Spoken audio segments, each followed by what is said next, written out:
welcome to this edition of Mikey's Saturday Nightmares. All right, it's been a few weeks since I made a video, and I apologize for that. If you haven't read the post on the community page for YouTube, for a couple of weeks there, it was pretty rough. I was sick.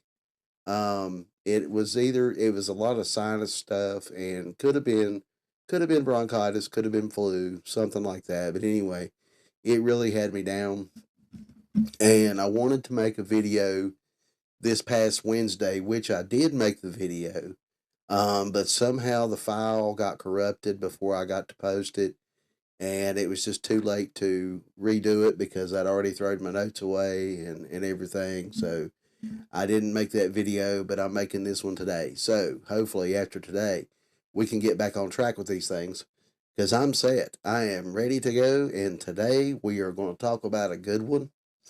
It is a horror film that came out on November 10th of 1982, and it was directed by George Romero. Now, I've done several movies by George Romero on the channel, and this one, he is responsible for this classic, and it is a classic. I've seen both of them. I enjoy both of them, but he is also responsible for directing such great films as Monkey Shines from 1988.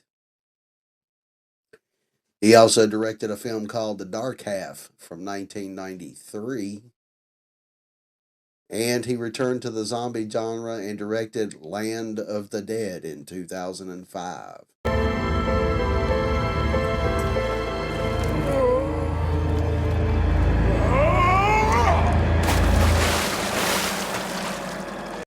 I thoroughly enjoyed all three of those films. Land of the Dead was a unique spin on what he's done in the past. Uh, Shout out to John Leguizamo, who plays in that film, and he does very well in that film. That is a awesome film. He had a great role in that film. So kudos to John Leguizamo for that film. This film that we're going to talk about tonight had a original budget of $8 million, and after they made the film, the worldwide gross was $21,031,312. So not bad at all, and it definitely had enough money to make the sequel. So the film we're going to talk about tonight is called Creepshow, and it was a anthology film. It gathered some of the greats in the horror genre, and they all came together and directed short stories for this film. And it's a phenomenal anthology film. It doesn't get any better than Creepshow, in my opinion. This one, the first one, stars the great Hal Holbrook, and he plays the character of Henry Northrup. And he's also played in such great films as John Carpenter's The Fog from 1980. This is your gold, Blake. My grandfather stole it from you. And he also played in the film The Unholy from 1988. And he also played in the comedy with Chevy Chase, Fletch Lives from 1989. Now, I have not seen Fletch Lives, so I have no idea. I haven't even seen Fletch. I think Fletch was first, and then Fletch Lives was the sequel. I've seen none of those films. I'm a great fan of Chevy Chase. I need to go back and watch those two films. The Unholy and The Fog. I mean, The Fog is classic. The remake didn't do it justice, even though it did have Jared Padalecki in it, one of my favorite actors. The storyline was just they changed too much, in my opinion, when they redid that movie. So, but the original, fantastic, fantastic. The film also stars the great Leslie Nielsen, who plays the character of Richard Vickers, and he's also played in such great films as The Naked Gun from 1988.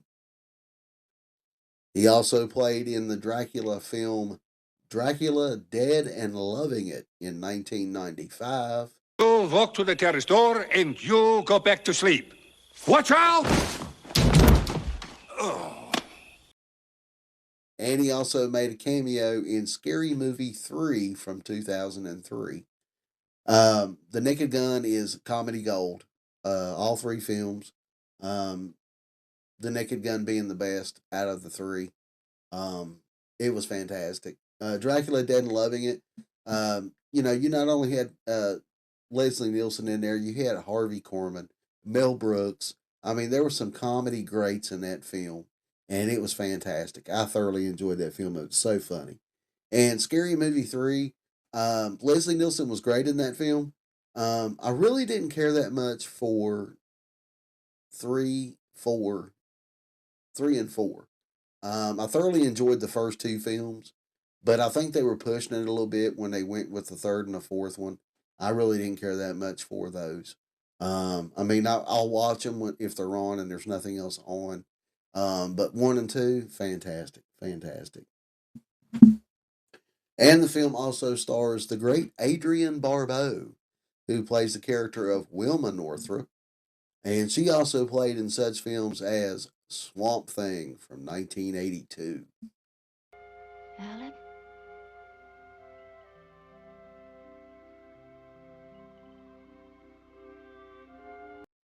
And she also had a role in Back to School in 1986 with Rodney Dangerfield.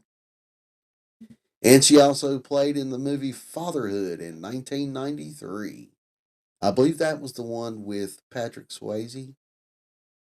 Maybe I think that's the one I'm thinking of. I think it did have Patrick Swayze in that film. And we're going to shout out some honorable mentions for this film. It also stars the great Ted Danson. Stephen King plays in this film, and the great E.G. Marshall is also involved in this film, along with the great Ed Harris, also plays in this film.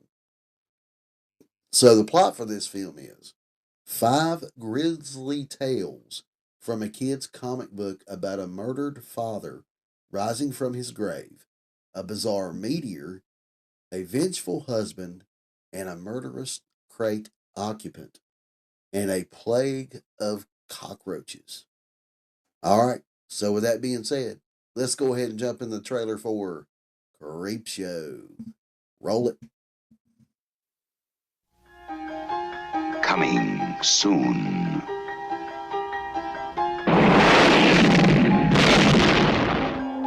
Jolting tales of horror.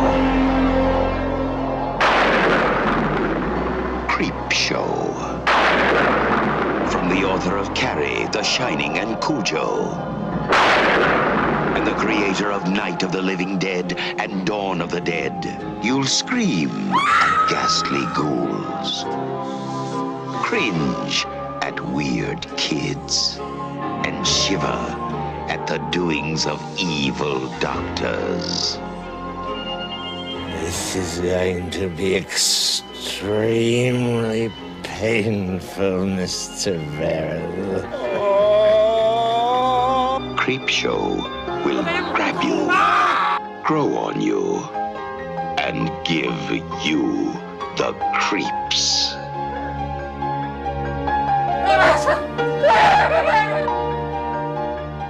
No, this is going to be an entirely new experience. Creepshow, the most fun you'll ever have being scared.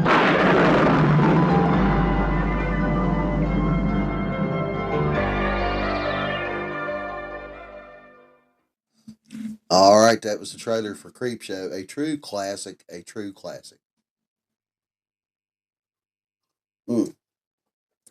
Good coffee. Oh, by the way, first look at some merch. It's the M&M Entertainment Mafia coffee mug. I'm working on some other things. I've got ideas for t-shirts, sweatshirts, hoodies, coffee mugs, just all kinds of stuff. That's one of the other side projects that I've been working on with my fiance. She's been helping me out quite a bit with that. But back to the film. This is a unique, funny, and very creepy horror anthology from legends Stephen King and George Romero. Each one of the stories are kind of corny to a certain extent, but still very well done and very amusing. Out of the 5 stories, I would probably say I have 3. that are probably my favorites out of all five. So not bad. Not that the other two stories in the film are bad by any means necessary, not at all. But three of them are just my favorite ones to watch. There's an incredible cast for this film, and all the performances are top notch, based on the classic EC comic from the 1950s. The comic aspect of the film is pretty unique. Tom Savini's makeup effects are spectacular and doesn't skimp out on the gore at all in this film. The set pieces are very well designed and brilliantly executed.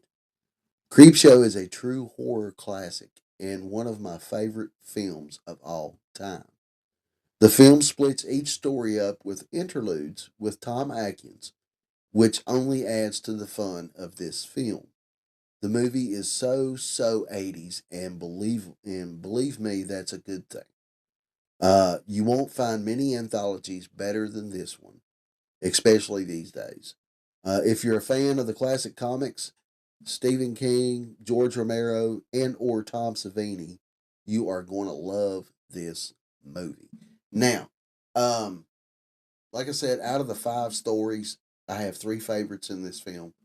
Uh, the one with Leslie Nielsen, he plays uh, a husband whose wife has been having an affair, and he finds out, so he takes his revenge. That's a great story. It's nice to see um, Leslie Nielsen play a more serious role. Not that hasn't done it before; he's done it many times before. But this film is fantastic because you look at him and you think, oh, he's going to do something funny. No, he doesn't. He's very serious in this role, and I love it. I love it. The other stories that are my favorite, there is let's see, there's a Leslie Nielsen story where he's the vengeful husband. Then there is the story about the crate. That is an excellent story. Hal Holbrook and Adrian Barbeau are fantastic in that. The effects are fantastic, even when it comes to the crate occupant. Those are fantastic, and the whole movie is just really well done. You can't go wrong when you put Stephen King, Tom Savini, George Romero. When you get those guys together, you got the makings of a fantastic film. No matter how corny it may be, or how dated it might seem to be, you get those three guys together, they can make movie gold. I'm telling you, movie gold. Um, so with that being said, we're going to go ahead and jump into trivia time for the film Creepshow. I found a few things. I found a few things that I thought were really interesting that I want to pass along to you. Um, Hopefully, it's stuff that you didn't know because a lot of it I didn't even know. Okay. During Fan Expo Canada in 2015, George A. Romero said that the cockroaches in the final story of the film were the most expensive part of the movie. The roaches cost 50 cents a piece, and they used 250,000 roaches, which totaled $125,000. Jeez, that's a lot. 50 cents a piece for a roach? No, I don't. Ugh. Roaches are not my favorite insect. I can't stand roaches. But to pay 50 cents a piece, use 250,000 roaches to make that final. My gosh. Ugh. Okay. All right. Moving on. Moving on. Joe Hill, the son of Stephen King, appears in the film as the boy featured in the movie's beginning. Okay. Now, if you've never seen this film before, I said in my review that there was interludes in between the stories that set it up. With Tom Atkins, he is telling a story to this little boy, and that excuse me, and that's what splits up each story.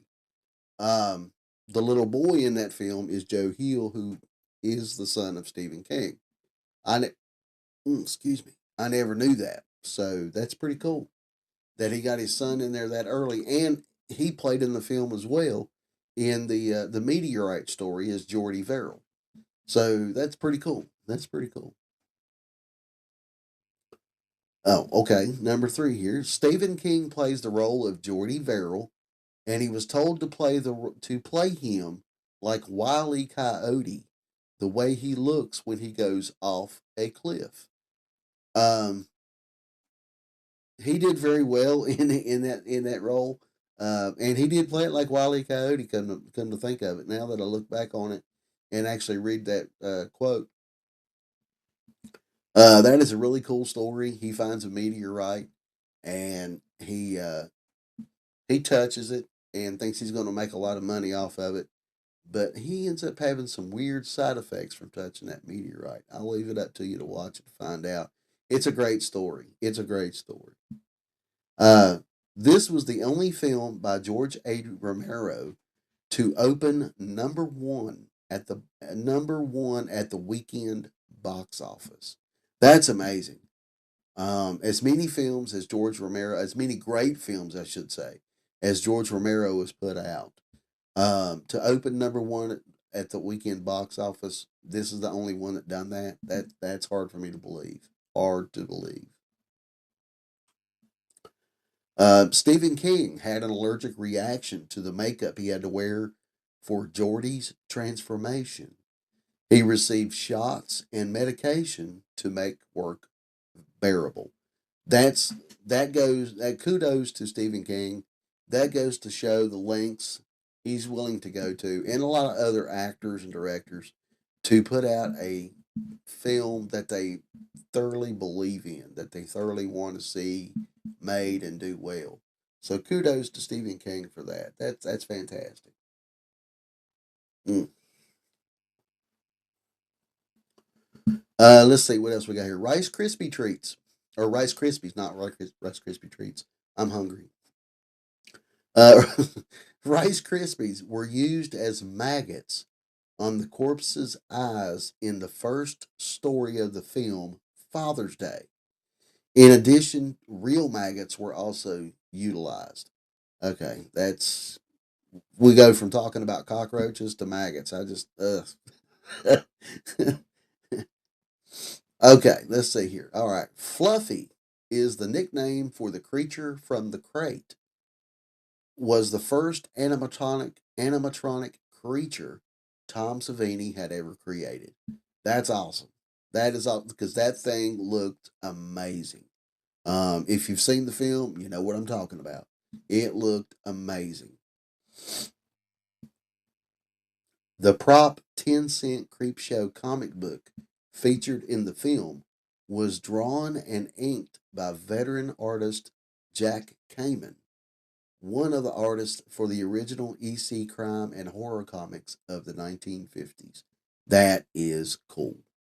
I would love to see one of the comics, to own one of the comics, just to hold it in my hand and be like, oh my God. That's history. That is history right there. Okay.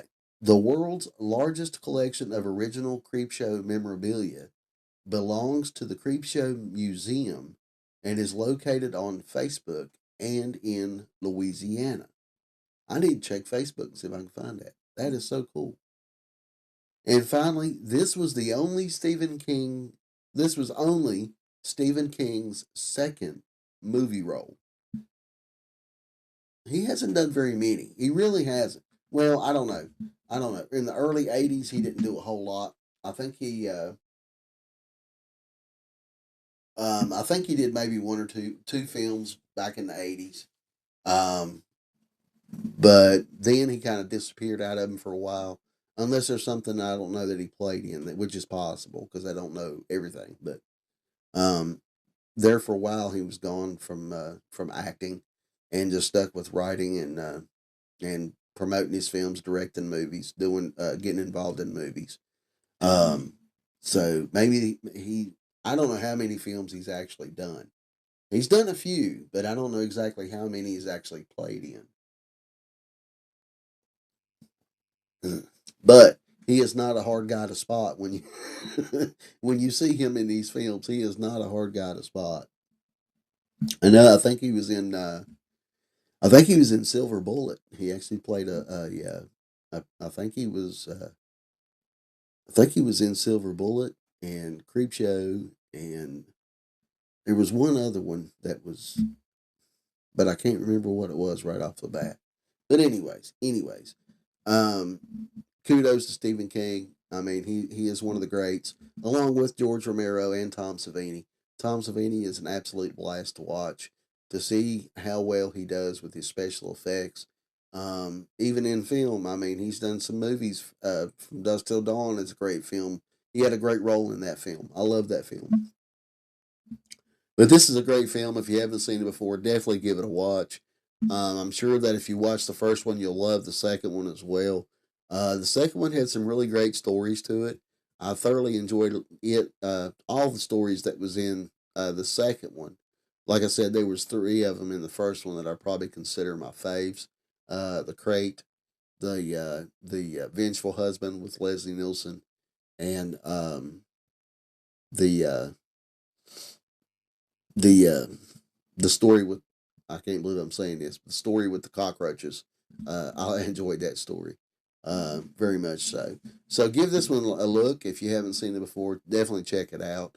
You won't be sorry you did if you're a fan of, like I said, Stephen King, Romero, Savini, or just horror anthology stories.